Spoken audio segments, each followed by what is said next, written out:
Merhaba arkadaşlar, yeni bir dönüşümle daha karşınızdayız. Kullanıcımızın isteklerine göre aracına değişim yapacağız. Offroad dönüşüm yapacağız.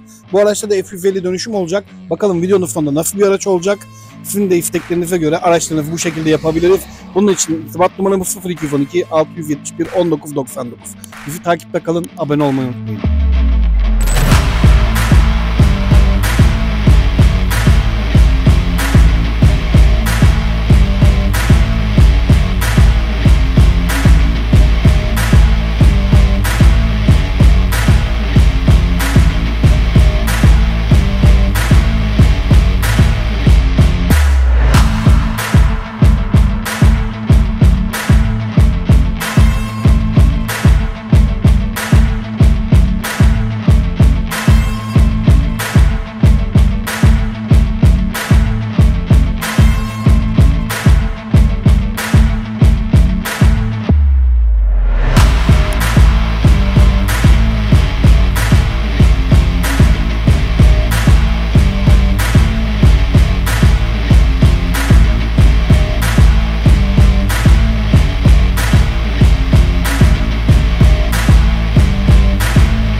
Şimdi sizi detay videolarıyla yalnız bırakıyorum. Yalnız bırakıyorum.